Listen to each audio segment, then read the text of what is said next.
تهمینا عبیدالله و همچون نویسنده جوان اولین کتاب خود را به خوانندگان خردسال معرفی میکند. نخستین کتاب تهمینا افسانه ابدی تیمورملیک نام دارد و از جانبازی های یک تن از قهرمانان خلق تاجیک نقل میکند. سرگذشت تیمورملیک قصه دراز و پرپیچ‌وتاب است، ولی تهمینا عبیدالله و موافق ذوق خوانندگان خردسال آن را نهایت ساده و کوتاه پیشنهاد نموده است.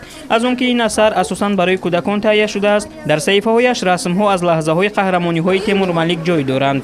رسم‌های این کتاب را مصور مشهور کریگی لی میونای تصویر نموده است. طوری مؤلف کتاب میگوید رسام کریگی قبل از پیشنهاد تصویرها به تاجیکستان آمده در شهر خوجند با تاریخ شناسان ملاقات نموده است.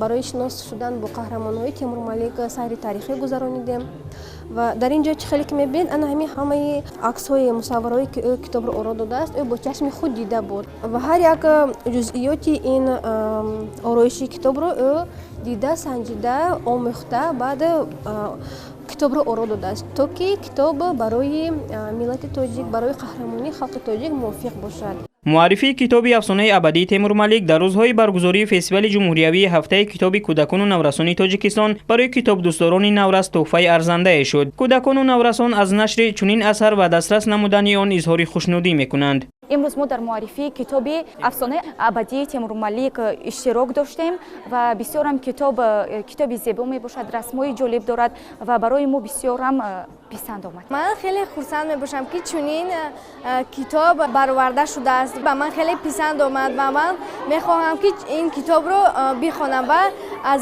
از آن چیزهای خیلی مهمش رو بدانم. ضمن رونمایی افسانه ابدی تیمورملیک ذکر شد که دوام سالهای سوی استقلالی تاجیکستان با استفاده از شرایط مساعد ادیبان ما برای کودکان و نورسان اثرهای گوناگون می‌آفرند که این کتاب‌ها می‌توانند حسی و تندرستی و خویشتن‌شناسی را در نهاد کودکان بیدار نمایند. مقصد و وظیفه گذراندن فستیوال هفته کتاب کودکان و نورسان تاجیکستان پیش از همه در ضمیر کودکان و نورسان بیدار نمودن حس ملی، خودشناسی ملی، دوست داشتن این سرزمین پیش از همه راه اندازی می‌گردد و ما کارمندان وزارت فرهنگ، کارمندان مؤسسه دولتی کتابخانه دولتی بچگان جمهوری با نام استاد میرسد میشکر در سیاست پیشگرفته فرهنگی اساسگذار صلح و وحدت ملی پیشوای ملت پرزیدنت محترممون امام علی رحمان سهمگذار خواهیم بود.